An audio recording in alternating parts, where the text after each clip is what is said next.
Hi, we continue in 2 Samuel today after the so-called play by the pool of Gibeon, where Joab's and Abner's young men killed each other, or 24 of them, and began a civil war. But who the civil war is between is not exactly clear. Is it between, as we might imagine, a kingdom called Judah and a kingdom called Israel? Well, that's never mentioned here. What we see on the left side of the screen in the verse we looked at last time in 2:17 was the battle was between the men of Israel and the slaves of David. And notice the slaves of David is not connected with any kind of polity or geography. They're not the house of Judah or anything else. They're simply David's people. And Israel here is an interesting way to name this, given that we saw in the previous scene that Abner made Asahel king of a number of places, and Israel was only one of those. So we don't know about the others, and we'd also seen that Benjamin was involved, that the 12 of the people at the pool were of Benjamin, not of Israel. So there's some confusion here over which side represents which. But as we move into our next scene in verse 18, the politics seems removed and it simply is personal. And I'd like to suggest that what we've seen in the last scene and in this are both stylized little stories, not exactly allegories and not exactly parables, but certainly stylized stories to highlight the futility of war and perhaps to suggest that monarchy leads to as much killing within the people who have the king as it is people outside the people who have the king. Because throughout 2 Samuel, most of what we'll see is violence within the families of these people, not so much outside. We saw in 1 Samuel plenty of struggle with the Philistines, the Amalekites, and all those, but now the struggle is turning interior, the nature of monarchy. So it's one of those things that we have to be paying attention to, as I was noting in the introductory video to 2 Samuel, of a range of either potential sources with different perspectives, or at least different perspectives perhaps from the same authors, on whether monarchy is a good or a bad thing, or whether it's a mixed thing, whether they're not just for or against it, but they're for it for some things, but recognize the price it's being paid. So in the last scene, it certainly was that war kills young men and doesn't accomplish anything, that all the young men by the pool died and nothing is advanced. In fact, all the thing that's advanced is more violence and more killing. And there'll be a summary count of that a little later, not today, but in another video in this section. In this story, it's all personal.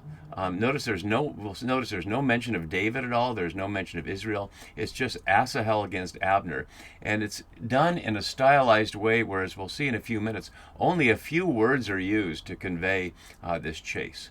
So we'll get into that in just a minute. And as we do, I want to just remember where we are as we've been going through this section in 2:1 to 5:5. So we see on the right side of the screen the shape of it, and now we're up to this section here in this whole first section with this division between Judah and Israel over the monarchy. And I still title it that way because it's going to end with a unity between Judah and Israel. David will be called king over Israel. But in our immediate scene, that's not how it's described. I've been noting the links between this section and the section in chapters 15 and 19, usually understood as the rebellion of Absalom, including these sons of Zeruiah that we looked at last time, in particular about how David protests that they're too powerful for him, but that's doubtful that anybody is too powerful for David. And they're named here, as you can see on the left side of the screen, together, the three sons of Zeruiah. For the first time, all three of them named together. So in our atlas, this scene is taking place right after the situation at the pool of Gibeon, and no specific geography is mentioned here, but it will be after this scene, and we'll look at that in another minute. And as we look at our scene, we've been looking at the key words throughout, and our scene is this here, really, and I've been highlighting, and it really comes into play here and in the following scene, the use of the Hebrew hare for after, and I've translated consistently because the New RSV doesn't, like you wouldn't have thought here that at his back was the same word. The spear came out after, one might say, in the back of him. And there's a number of other examples of that where it's not the obvious meaning of after, but it's there a number of times. But in addition to that, there's such stylized language in this immediate scene that I wanted to highlight it this way. The part that's highlighted in bold, in black, is not necessarily the same word. In fact, as we'll see, there are three different words in this little paragraph translated turning or to turn, and we'll look at them as we go. But that's echoing something else. It's a central image of the Deuteronomistic history that we'll look at in a minute, but also highlighting the stylized nature of this almost dance to the death here as Asahel pursues Abner, and Abner looks over his shoulder at Asahel, and they have this strange conversation while they're running before Abner stops running and then stabs him, maybe in the stomach or maybe in the fifth rib, depending on how we interpret that at the time. So to highlight this, not turning to your right or left, we can see it's a number of times here, turning in general, but this stylized phrase, turning neither to the right nor to the left. And if you're not familiar with it, it's very much a Deuteronomistic history phrase. And there are many more examples in this. I forget exactly how many in Deuteronomy, but at least a dozen times. And so it's a figure of speech to highlight staying on the way, on the right path, the Derek Yahweh, the way of Yahweh. And so we see in Deuteronomy 5, which is just before the Shema, and Deuteronomy 6, the central element of that to this day, that Yahweh your God is one, and love Yahweh your God with all your everything. And so we see just before that, you must therefore be careful to do as Yahweh your God has commanded you. You shall not turn to the right or to the left. And similarly, way later in Deuteronomy, the same idea. You must carry out fully the law that they interpret for you, this is the scribes, or the ruling they announce you, do not turn aside from the decision. So enforcing the sense of providing some kind of system for justice within the polity of Israel as they enter into the land, within the story world of Deuteronomy. And similarly in Joshua, we see the same thing. This is from Yahweh's own voice. Do not turn from all the law or the Torah that my servant Moses commanded you. Do not turn from the right to the left. We saw in a humorous version of that in 1 Samuel 6, the cows carrying the cart that has the ark in it neither turn to the right or the left. This is a mistake here. It's the lords of the Philistines who just made a correction there, but the lords of the Philistines went after them as far as the border of Beth Shemesh, the house of the sun there. So we see it in our passage here. We'll see it way later in 2 Samuel, recalling this too when the woman that Joab gets to, the wise woman, she gets to tell David a story that will activate him in the face of Absalom's simmering resentment and breeding rebellion. Notes here, as surely as you live, my lord the king, one cannot turn right or left from anything that my lord the king has said. Notice equating what the king has said with what Yahweh is saying, and part of that religion of empire that is underlying this whole section. And then finally, near the very end of 2 Kings, around Josiah, Josiah did what was right in the sight of Yahweh and walked in all the ways of his father David. He did not turn aside to the right or to the left. And as I've mentioned periodically throughout this series, it is Josiah, not David, that ultimately the authors, or at least the narrator of 2 Kings, tells that his readers and his listeners is the most powerful, most important king in the whole history.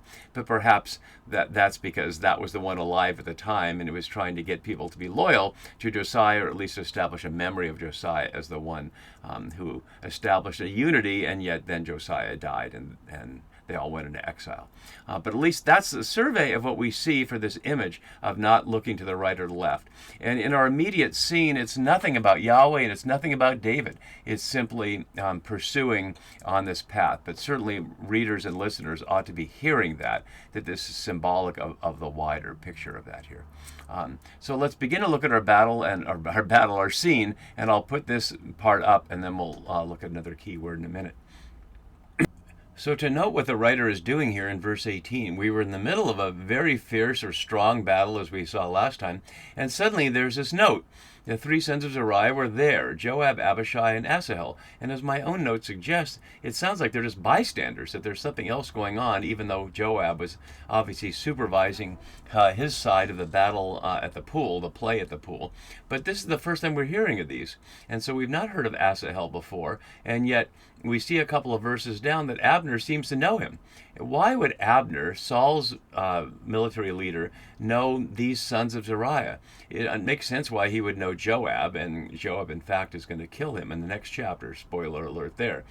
So we know in the previous scene at the pool, Joab and Abner were there. But earlier in 1 Samuel, David called out to Abner, "Aren't you a man? Is anybody stronger than you in Israel?" But we didn't know anything about Joab.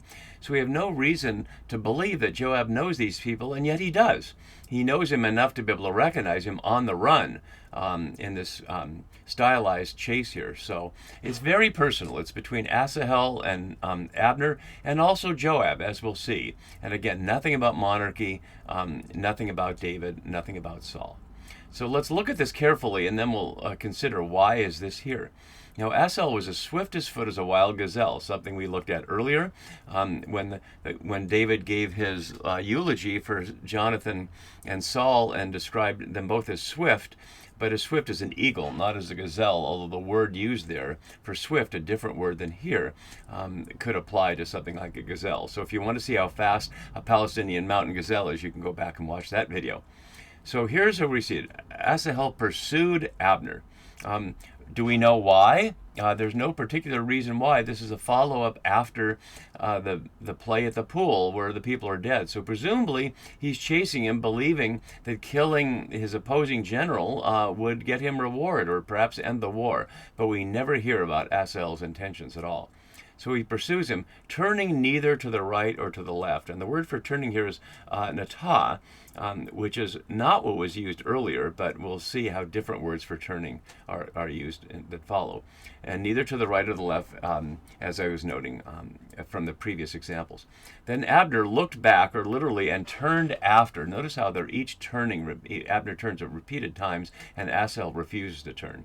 And asks, "Is it you, Asahel?" As Falcom notes, plainly Abner already knows who it is, but the question attempts to personalize what would otherwise be the anonymity of warfare. And whether that's to personalize it on Abner's account or personalize it on the writer's account is an interesting question. It doesn't have to be either or. And he answers, yes, but literally Anoki, I. Just the one word I. And so Abner continues. And notice this is all happening while they're continuing to run.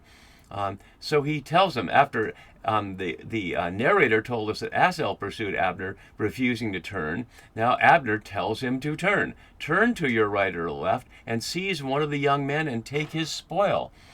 He's offering one of his own people as sacrifice, although the spoil, not the people. The word for seize here echoes what we saw in 1:9. It's a different word for what we saw translated as seize when they were seizing each other's head. We saw that really meant that they grew strong there, and we'll see it again in 4:10. And the word for spoil is an unusual word here, literally what is stripped off, only one other time elsewhere in the Hebrew Bible. So the things have been stripped off him, presumably that would be his armor or something like that.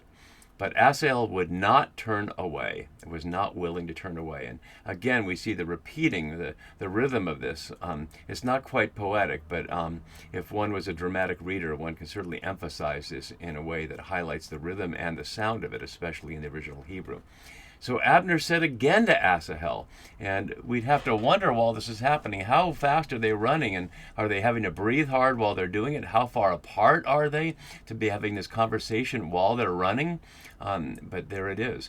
Abner said again to Asahel, turn away from following me. Why should I strike you to the ground? How then could I show my face to your brother Joab? And notice what he says and what he doesn't say. He says clearly, if you keep following me, I'm going to have to kill you.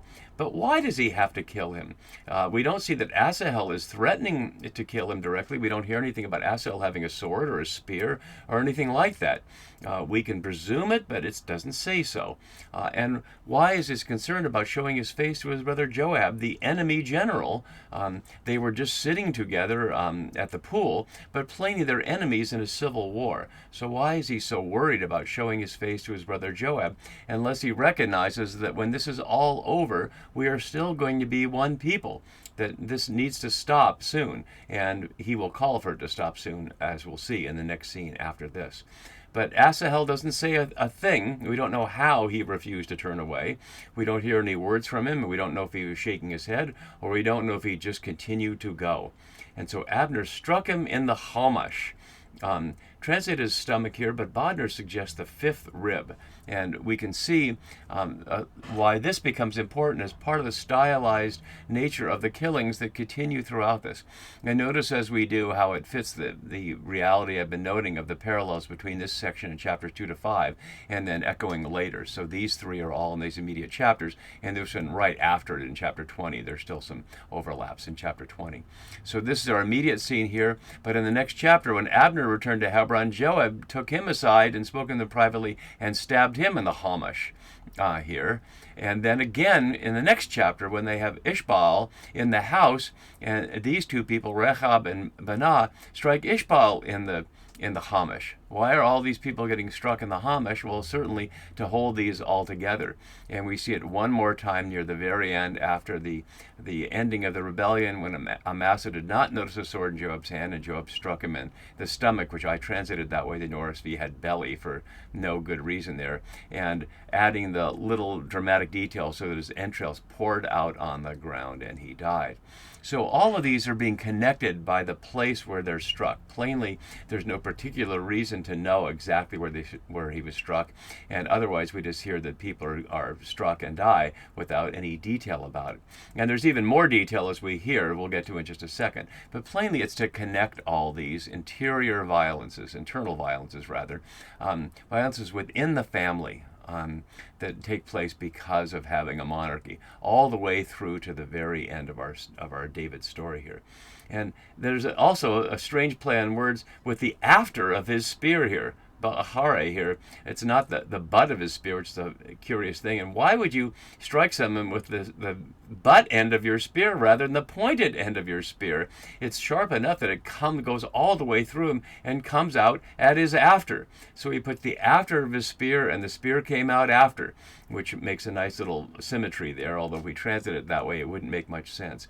And he fell there and died where he lay. Notice how that's parallel to Amasa here, where his entrails poured out on the ground. And we don't know for how long, but we're told that all those who came to the place where Asahel had fallen and died stood still, which is to say, he's there for quite some time for all these people to come and observe it.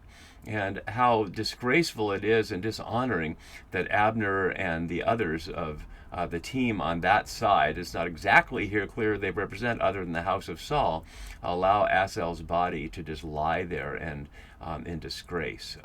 And that's certainly not going to look good for Joab. And stood still, as we'll hear again in 25 and 20 in verse 28, linking the two chases, this one and Joab and Abishai pursuing Abner in the next scene. So certainly in this stylized scene, it's not just about the death of one person named Asahel. It's about the recognition that these two men, representing opposing kings, are being forced to kill people who are brothers, people who are family, people who they'd otherwise live their lives with as farmers or as herders or otherwise doing the kind of economy and lifestyles that people did in these places at the time. But instead, they're engaged in this seemingly endless destruction of each other's lives. And it will end temporarily in the next scene, but only temporarily. See you for that next time.